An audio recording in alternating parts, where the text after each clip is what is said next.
Shalom, ndabasuhuje mu izina rya Yesu Kristo. Amazina ni ayandi Umutoni Sandra. Aho muherereye hose Uwiteka Imana abashyigikire. Mwebwe mudukurikirana kuri uru rubuga Ubuhanuzi Busha TV. Uwiteka Imana abagirire neza kandi abahe umugisha mwinshi cyane.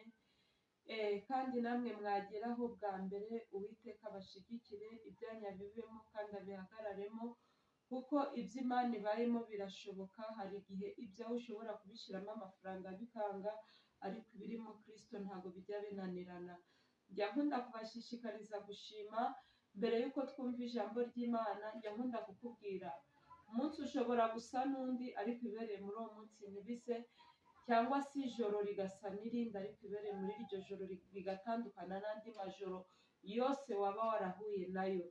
Wowe wabonye ari amahoro muri byose, reka dushime, kubera ko hari igihe tugerageza tugafunga amaso kugira ngo turebe ko twabona ibitotsi, ariko mu gitondo hatabaye imbabazi z'Imana ngo marayika tukubwira ati byuka, ntabwo byakunda cyangwa se ngo bishoboke. Cyangwa se hari igihe n'umuntu agerageza kubura ibitotsi ukifashisha imiti, ariko mu gitondo hatabaye imbabazi z'Imana ngo Kristo gukoreho, ntabwo byakunda. Wowe wabonye bikunze ukabona birebeye, shima Imana muri byose. Kadushima Imana mbere y'uko twumva ijambo ry'Imana. Mwami Imana, turagushimye turaguhimbaje, waturindiye umubiri n'ubugingo, shirwa hejuru.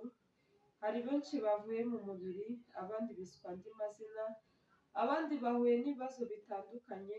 Twe kuba waturinze si ubwiza, si uburanga, si icyubahiro, si uko tuzi gukiranuka, si uko tuzi kugira neza, ahubwo shimwa ko watwongereye iminsi yo kubaho, shimwa ko wabanye natwe, shimwa ko waturindiye umubiri n'ubugingo. Izina ryawe rikugarukira ibihe n'ibihe.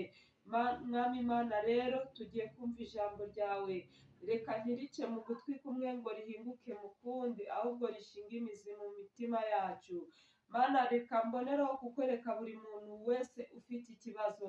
Ijambo ryawe riravuga ngo yemwe abarushe n'abaremerewe, nitugusanga uturuhure. Hari ibituruhije, hari ibitunanije, hari ibitugoye. Mweretse buri muntu umurwe ruhande ufite ibibazo, ndakwinginze umurwanirire, ndakwinginze umurengere, ndakwinginze umutabare.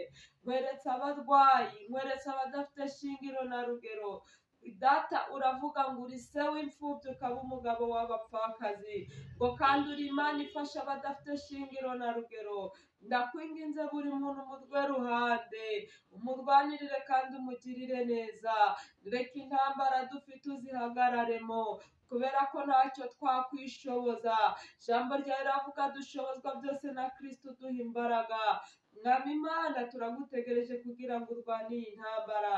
Ndakwinginze umuntu wese uri bwumvira ijambo ryawe, umurwanirire kandi umurengere, mu izina rya Yesu Kristo. Reka udushyigikire kandi ubane natwe, mu izina rya Yesu Kristo, amena. Tugiye kumva ijambo ry'Imana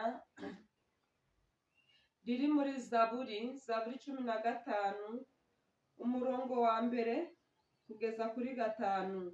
Haravuga ngo Uwiteka, ninde uzaguma mu ihema ryawe? Ninde uzatura ku musozi wawe wera? Ni ugendera mu bitunganye, agakora ibyo gukiranuka, akavuga iby'ukuri nk'uko biri mu mutima we. Haleluya! Ngo uzagera kuri uwo musozi wera, nugendera mu bitunganye, akavuga ibyo gukiranuka, kandi akavuga ibiri mu mutima we by'ukuri. Ntashyushye inkuru ya mugenzi we, ntashyushye inkuru y'umuturanyi we, nabone mugenzi we ngo nuko ari mu kibazo ajye gushyushya inkuru narangiza yiyongerere. Ni ukuri, reka kwifatanya n'abakobanyi, ureke gushyushya inkuru ya mwene so, ureke kuvuga ibitariho, vuga ukuri kuriho, kugira ngo ugire kugirirwa neza. Ngo ubeshyeshya abandi ururimi rwe ntagirire nabi mugenzi we, ntashyushye inkuru y'umuturanyi we. Haleluya. Ngo mu maso ye umunyagisuzuguriro arahinyurwa, ariko abatinya Uwiteka arabubaha. Haleluya. Ngo icyo yarahiriye naho cyamugirira nabi ntiyivuguruza. Haleluya. Kristo ntajya yivuguruza. Niba hari icyo yavuganye nawe, umuririmbyi yararirimbye ngo icyo yanditse yaracyanditse, ntawabasha kukivuguruza. Nta murozi wavuguruza umugambi w'Imana. Nta muntu wakwigira icyihebe ngo cyangwa se ngo nuko afite amafaranga kuvuguruza icyo Imana yakugambiriyeho. Mu icyo ugezeho cyose, icyo uri cyo cyose, nuko kiri mu mugambi w'Imana. Ntabwo kiri mu mugambi kubera ko waturutse mu muryango ukomeye. Hari igihe uturuka mu muryango ukomeye ukaba mayibobo. Hari igihe uturuka mu muryango w'igisuzuguriro ukaba umuntu ukomeye. Umva, icyo cyari cyo cyose nuko Imana yakigambiriye ku buzima bwawe. Nyurwa n'ukuri, ureke kwifuza ngo icyama nkava nka uriya. Uriya afite ibyo utashobora. Uriya afite umusaraba we utabasha kwikorera. Nyurwa n'ukuri. Ijambo ry'Imana riravuga ngo ubuntu bwayo burampagije. Hazwa n'ubuntu bwayo. Ureke kwifuza ngo icyama nkaremera nkande nk'uriya, kuko uriya ntabwo uzi ibyo afite, ntabwo uzi aho yabikuye, kuko ubu ngubu ibintu ibikorerwa mu isi y'umwijima ni byinshi.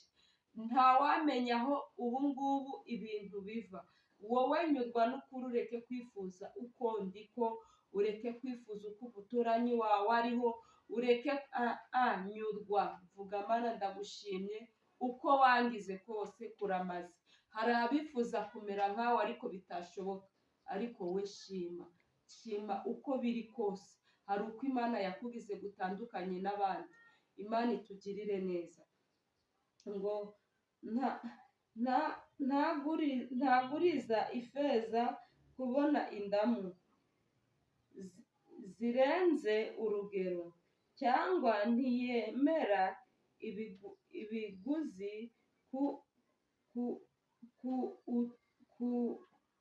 utariho urubanza. Ineza ugenza atyo ntabwo azanyeganyezwa. Haleluya. Mu bigaragara hari ibyakunyeganyeza, mu bigaragara hari ibyatuma udahagarara neza, ngo ariko ugenzwa atyo ntabwo azigera akora iki? Anyeganyezwa. Imana itugirire neza. Kristo agushyigikire. Ibyakunyeganyeza ni byinshi, ibyatuma uva mu mwanya ni byinshi, ibyatuma wifuza ni byinshi, ariko nyurwa n'ukuri. Ubwire Kristo ndashaka kwibera mu mahema yawe, kuko abari mu mahema y'Imana, abari mu bikari, haleluya, mu bikari habaye ibyiza. Mu bikari urarya ugahaga, mu bikari hakurinda amazimwe. Umuntu uri mu bikari ntahajya ahurira n'ibindi. Umva, ifuze kwibera mu bikari by'Imana umunsi wa none. Shalom shalom.